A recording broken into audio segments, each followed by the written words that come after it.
মেয়ে মানুষের শরীর খারাপ বলে কিছুই হয় না। সকাল থেকে উঠে সবার কাজ করতে হয় টুকটাক করে। তো সকাল থেকে ঘুম থেকে উঠে মাথাটা ঘুরছিল, ভাবছিলাম আজকে কাজ করবই না, কিন্তু কি আর করা, নিজের ঘরের কাজ তো নিজেকেই করতে হবে। তো ওই ভেবে চিন্তে কাজে হাত লাগিয়ে দিলাম। হ্যালো বন্ধুরা, সবাই কেমন আছো? আশা করি ভালো আছো। ফাল্গুনী চিসোনা মিনি ব্লগে আবার সবাইকে স্বাগতম। একটা নতুন ভিডিও নিয়ে চলে এসেছি। দেখো, ভিডিওটা প্রথম থেকে শেষ অবধি দেখার অনুরোধ রইল। তো শরীরটা খুব খারাপ, মাথাটা ঘুরছে, সকালে উঠতে ইচ্ছা করছিল না ঘুম থেকে।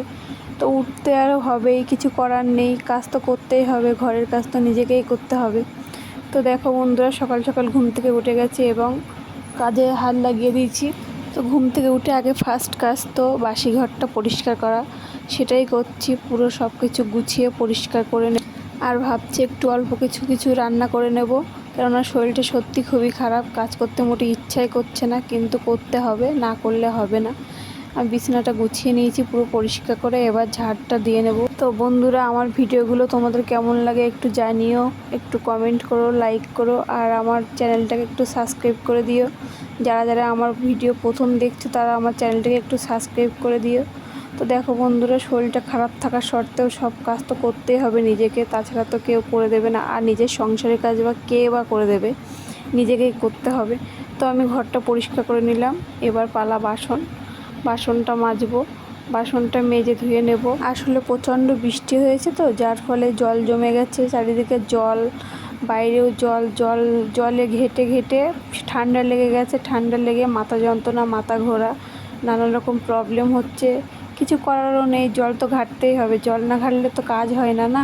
তো কাজ করতে গেলে তো জল ঘাটতে হবে। তো বাসনগুলো মেজে ধুয়ে একবারে স্নান করে উঠবো আমি একবারে, আর জল ঘাটবো না।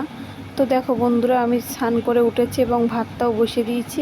আর বললাম সিম্পল আজকে রান্না করব, তো একটু বেগুন ভাজা করব, আর ভাবছি একটু ডাল, আর কটা মাছ আছে, ভাবছি মাছগুলো ঝাল করে নেব, কেননা ছেলে খাবে। তো একটু মাছ থাকলেও ভালোবাসে। দেখো বন্ধুরা, আমার বেগুন ভাজাটা হয়ে গেছে। আর সবাই একটু কমেন্টে জানাও তো এটা কী মাছ, এটা কী মাছ হতে পারে, সবাই একটু জানাও।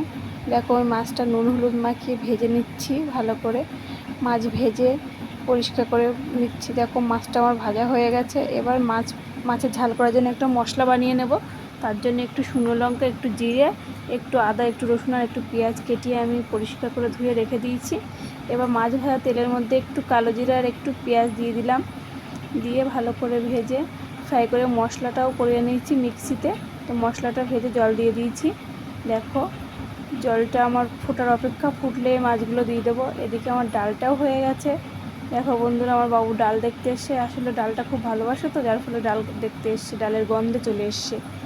তো এদিকে আমার দেখো ফুটে গেছে জলটা, এরপর মাছটা আমি দিয়ে দেবো।